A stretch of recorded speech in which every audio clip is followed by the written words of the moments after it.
¿Ok? Bueno, entonces, íbamos ahora en la parte de dinámica de la partícula. Quedamos que en dinámica de la partícula se define como aquella parte de la física que estudia la relación entre el movimiento de las partículas y cuerpos y el tiempo.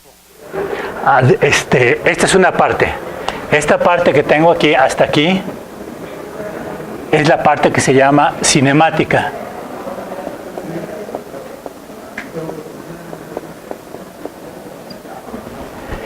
Y por otro lado, la dinámica estudia la relación entre el movimiento de las partículas y cuerpos rígidos con las fuerzas aplicadas a los mismos.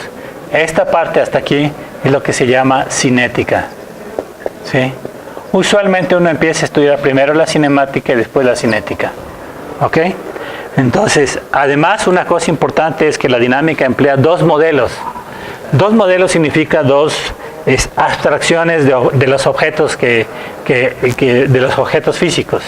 Esos modelos se van a llamar la partícula y el cuerpo rígido. Hay también cuerpos deformables, pero acuérdense que les comenté que los cuerpos deformables no son importantes para este curso, ¿sí? Y va a ser difícil que los vean, quizás si ven método elemento finito al final de su materia, probablemente vean la relación en que entra ahí dinámica y cuerpos deformables. No es un tema, vamos a decir, obligatorio en los cursos de licenciatura. ¿Cuál es la definición de una partícula? La definición, si uso la Real Academia Española, es una parte muy pequeña de materia. ¿Sí? Desde el punto de vista de la dinámica, una partícula es simplemente un objeto en el cual o no existe movimiento de rotación o el movimiento de rotación no es importante para el fenómeno que se pretende estudiar. ¿Está claro? Entonces, dense cuenta que si uso la aceptación de la Real Academia Española diciendo que una partícula es una parte pequeña de materia, pues eso significa que mi objeto va a ser de dimensiones tan pequeñas que va a ser difícil, va a ser imposible que pueda determinar si ese objeto, esa partícula, tiene movimiento de rotación o no. ¿Por qué? Porque usualmente el movimiento de rotación está basado, depende de la orientación de las líneas que se puedan dibujar sobre el objeto. Y si mis dimensiones son tan pequeñas que no puedo dibujar líneas, pues es evidente que no voy a poder determinar el movimiento de rotación. ¿Está claro? Sin embargo, desde el punto de vista práctico, una partícula puede ser un objeto de dimensiones muy grandes, como un auto o un avión, en el cual el movimiento de rotación o no exista o no sea de importancia. ¿Ok? Por otro lado, un cuerpo rígido se define como una agrupación totalmente continua de partículas con una propiedad fundamental, que la distancia entre dos partículas cualesquiera del cuerpo rígido permanece, es decir, constante. Un cuerpo rígido significa que es un cuerpo indeformable. No existen los cuerpos indeformables de la misma forma que no existen las partículas. Bueno, quizás si se dedicaran a la física nuclear, podrían pensar que un electrón de un átomo, pues lo debo considerar como una partícula. ¿Ok? Pero probablemente creo que hasta la fecha también se den cuenta que esos electrones rotan sobre su propio eje. Entonces, también ahí estarían problemas. ¿Está claro? Bueno, ok. En ocasiones tengo que analizar la deformación de los cuerpos, pero ya les dije que eso no va a ser tarea de esta clase. ¿Sí? Aquí les pongo dos ejemplos de partículas y cuerpos rígidos. En el primer ejemplo estoy suponiendo un avión. Dense cuenta que un avión es evidentemente un objeto de dimensiones considerables, de manera que puedo determinar si existe o no movimiento de rotación. Si el objetivo de mi análisis es determinar cuál es el tiempo que va a durar el avión, por ejemplo, en un vuelo que va de la Ciudad de México a la ciudad de Nueva York, y voy a suponer que se va en línea recta, que no tiene que hacer ninguna rotación para despegar, para aterrizar o para evitar tormentas, pues es evidente que ese avión, que es un objeto de dimensiones muy grandes, lo puedo considerar como partículas. Pero al mismo tiempo, si mi objetivo de mi análisis es analizar la posibilidad de que el avión durante el aterrizaje en situaciones tormentosas gire de manera tal que las alas puedan tocar la pista de aterrizaje y producir un accidente, entonces es evidente que en ese caso ese mismo objeto lo tengo que analizar como cuerpo rígido. Y probablemente todavía más lo tengan que analizar como cuerpo deformable, dado que usualmente hay movimiento relativo entre las puntas del avión y el fuselaje del avión. ¿Ok? Las puntas de las alas al fuselaje del avión. ¿Ok? Ahora, un ejemplo un poquito más cercano a nosotros, un auto deportivo. Si el objetivo del análisis es determinar a qué velocidad el auto se despista significa se sale de la carretera sin que haya ningún otro movimiento raro, ese objeto, el carro, lo puedo considerar como partícula. Pero si ahora el mismo objeto, que es el carro deportivo, lo quiero analizar, ¿qué ocurre cuando se vuelca sobre su eje? ¿Sí? Entonces ese objeto lo tengo que analizar como cuerpo rígido. ¿Está claro? ¿Sí? Bueno, déjenme ahora seguir adelante. En la cinemática de las partículas, ¿qué es lo que voy a estudiar? En la cinemática de la partícula, lo que me va a interesar, la cinemática de la partícula estudia las relaciones entre la posición de las partículas y el tiempo, incluyendo sus derivadas. Y dense cuenta que la derivada de la posición es la velocidad, la primera derivada, y la segunda derivada va a ser la aceleración. ¿Sí? Esta parte de la dinámica, la parte de la cinemática, es básicamente matemática. Les comenté que eran matemáticas aplicadas y no requiere la aplicación de ninguna ley física alguna.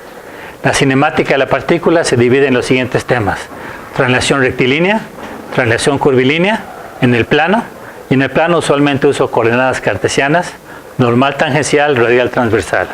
O en el espacio, y en el espacio uso coordenadas cartesianas, coordenadas cilíndricas y coordenadas esféricas. Ahí sí voy a ver todas. Además, acuérdense que voy a ver otros dos temas que no están indicados aquí, que es movimientos relativos y movimientos dependientes. ¿Ok? ¿Está claro? Bueno, ahora, en la cinética de la partícula, lo que voy a estudiar va a ser la relación entre las fuerzas aplicadas a la partícula, y el movimiento resultante. Esta parte de la dinámica sí requiere la aplicación de leyes físicas, en particular la segunda ley de Newton. Entonces, ¿qué va a requerir la aplicación de la segunda ley de Newton? Pues va a requerir primero va a requerir el concepto de sistemas de referencia newtonianos inerciales. En realidad, el concepto de sistemas de referencia lo voy a analizar desde cinemática de la partícula. Pero el concepto de sistemas de referencia newtonianos inerciales sí es propio exclusivamente de cinética de las partículas. Básicamente, un sistema de referencia newtoniano inercial es un sistema en el cual se satisface la segunda ley de Newton. ¿Ok? ¿Está claro? Y vamos a darnos cuenta que no todos los sistemas de referencia son newtonianos inerciales. Entonces, también además voy a tener que analizar sistemas de unidades. Siempre que uno analiza una ley física, entonces forzosamente tiene que aparecer sistemas de unidades. Seguramente si ustedes han llevado ya clases a este nivel de electrónica, entonces ustedes saben que también en electrónica hay sistemas de unidades que me dicen cómo es la corriente, cómo es el voltaje, cómo es la potencia, etcétera, etcétera, y qué relaciones hay entre ellas. Aquí también voy a tener que tener relaciones de la masa de una partícula, la fuerza aplicada a una partícula, la longitud y el tiempo. ¿Sí? ¿Ok? Y eso va a dar lugar a diferentes sistemas de unidades. ¿Ok?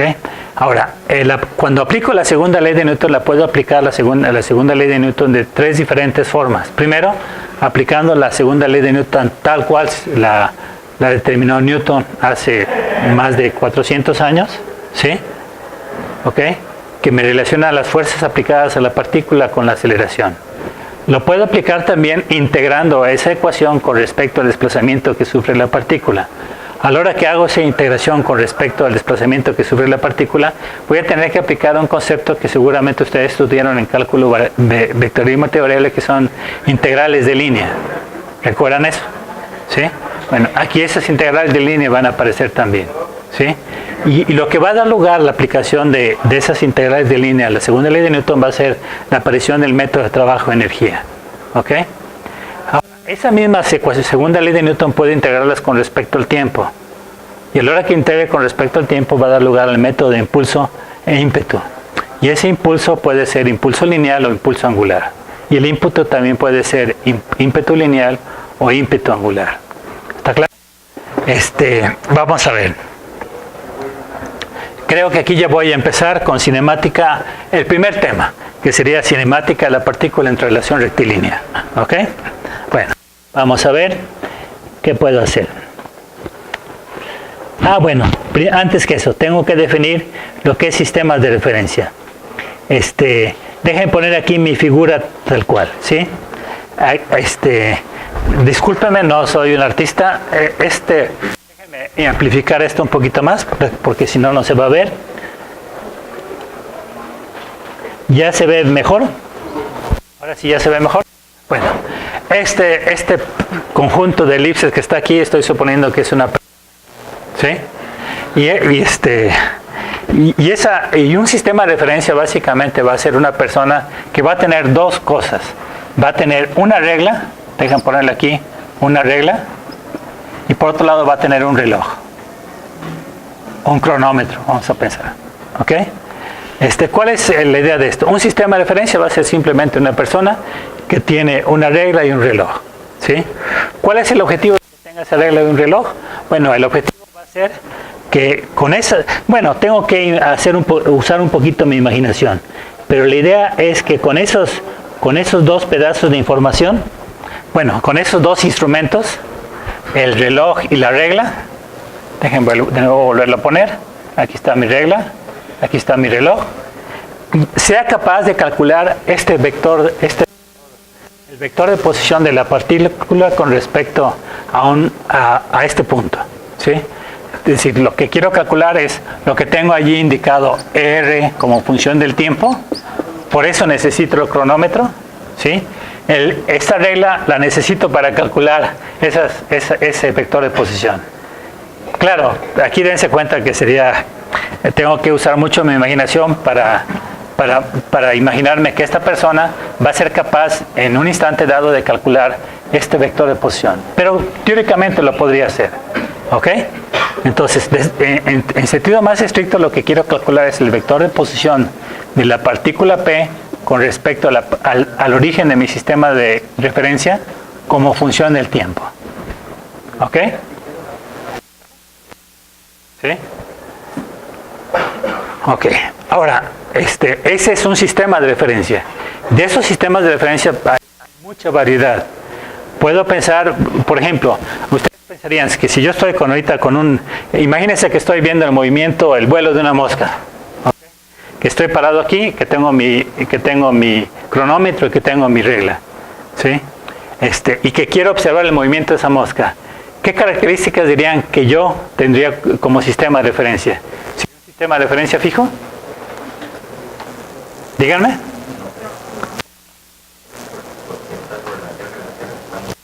Okay. Vamos hacia allí que iba a llegar, ¿sí? Más que la respuesta fue demasiado rápida, ¿sí?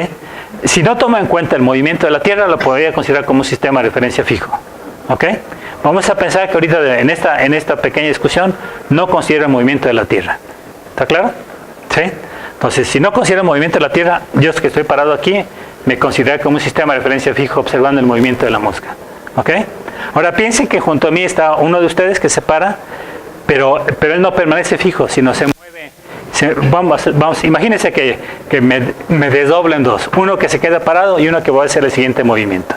¿Ok? El movimiento sería y voy observando el movimiento de la mosca. ¿Sí? En ese caso, eso lo que ocurriría, me convertiría en un sistema de referencia sujeto a movimiento de traslación.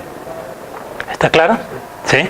Todavía dejan hacer otra cosa. Imagínense que estoy parado, que originalmente estoy parado aquí, y ahora lo que hago, viendo el movimiento de la mosca, voy rotando. ¿Sí? Claro, probablemente va a haber pedazos de tiempo en el cual, si roto, no vea la mosca. Pero vamos a suponer que tengo vista por todos lados, tengo vista omnidireccional, entonces puedo seguir observando el movimiento de la mosca. Entonces eso me convertiría en un sistema de referencia sujeto a rotación. ¿Ok? ¿Está claro? En la parte inicial, en la parte de cinemática, todos los sistemas de referencia tienen el mismo valor. No hay uno que valga más que otro. ¿Sí? A la hora que estudie la parte de cinética de la partícula, entonces ahí va a haber sistemas de referencia que van a ser más importantes que otros. ¿Y cuáles van a ser los más importantes? Aquellos sistemas de referencia que se llaman newtonianos o inerciales. ¿Y cuáles son esos sistemas de referencia? Newtonianos o inerciales son aquellos en los cuales se satisface la segunda ley de Newton. ¿Ok?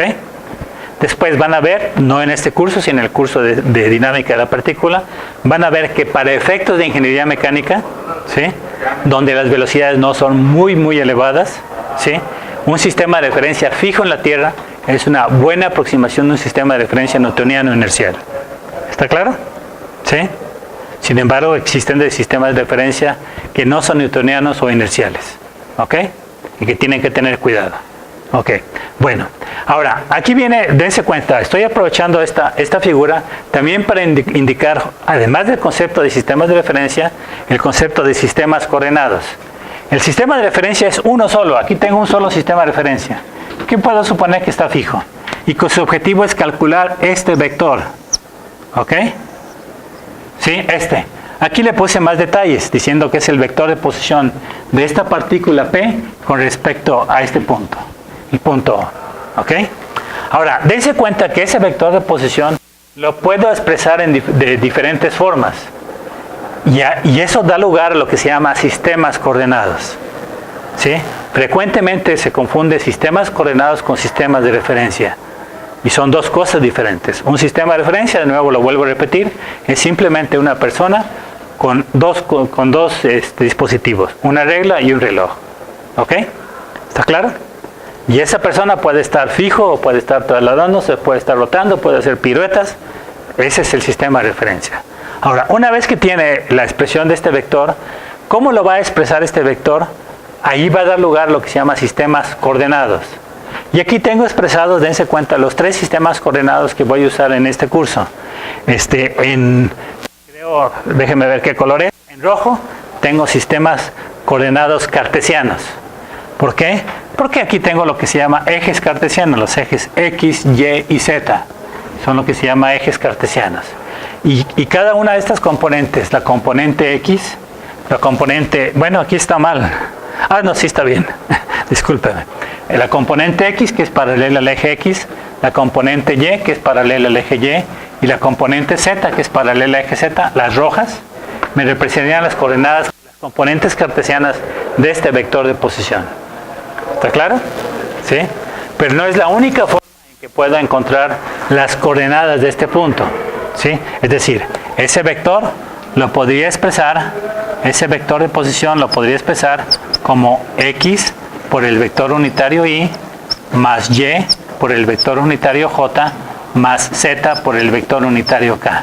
Donde tendría que decir que este es mi vector unitario Y, este es mi vector unitario J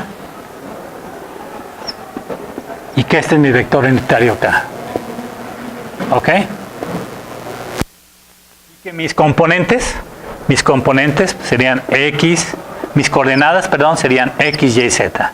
Estas serían las coordenadas, ¿sí?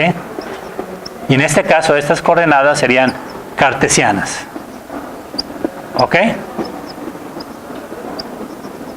Pero dense cuenta que aquí tengo otro tipo de coordenadas.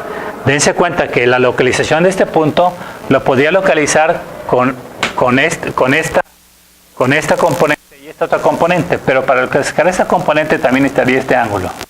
¿Sí? Entonces, otras coordenadas serían el ángulo φ, la distancia r y la distancia z, que son las que tengo en azul marino. Esas coordenadas se van a llamar coordenadas cilíndricas. ¿Sí? Pero nuevamente no son las únicas. ¿Sí?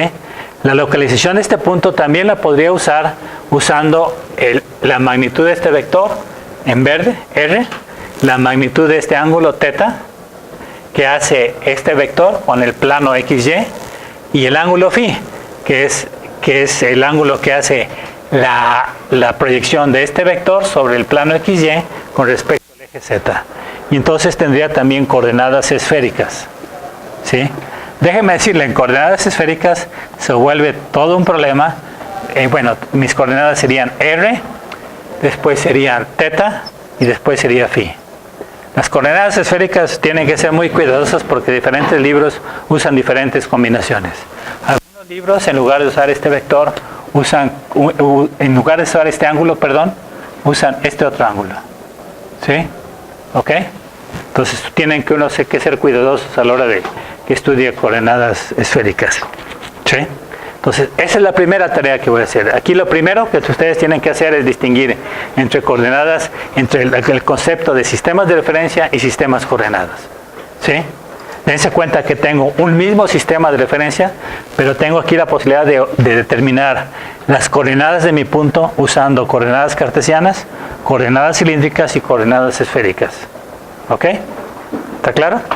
Son dos conceptos diferentes, sistemas coordenados a sistemas de referencia. ¿Ok? ¿Mande? Te hace... Ok. ¿Ahora sí ya? Gracias. Bueno, vamos a ver. Aquí hablo de los sistemas de referencias fijos. ¿Sí? Eso ya lo había comentado verbalmente. Vamos simplemente a revisarlo, como lo dice aquí. ¿Qué diferentes tipos de sistemas? Tengo sistemas de referencia fijos, tengo sistemas de referencia móviles. Los sistemas de referencia móviles pueden estar sujetos a movimiento de traslación o pueden estar sujetos a movimiento de traslación o una combinación de ellos. No sé si la siguiente página traiga una combinación de ellos. ¿Sí? Evidentemente, dense cuenta que si en sentido estricto, si yo no voy a ver rotación, tampoco voy a ver sistemas de referencia sujetos a rotación. ¿Ok? Sin embargo, van a darse cuenta que cuando vea coordenadas cilíndricas y sobre todo cuando vea coordenadas esféricas, implícitamente está metida por allí una rotación. ¿Ok? ¿Está claro? Sin quererlo, no voy a usar conceptos de rotación, pero va a haber una rotación allí. ¿Ok? ¿Está claro? Bueno,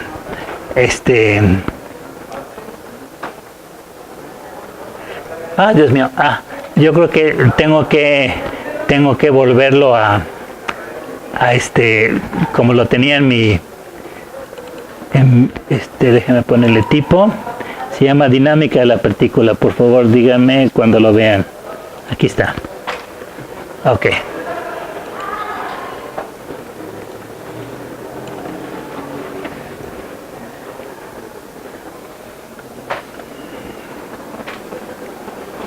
Ok, aquí está, finalmente, lo que les había comentado. Además de sistemas de referencia, sujetos fijos, sujetos a movimiento de traslación, sujetos a movimiento de rotación, aquí sería sistema de referencia sujetos a movimiento general, que es una combinación de rotación y traslación. ¿Ok?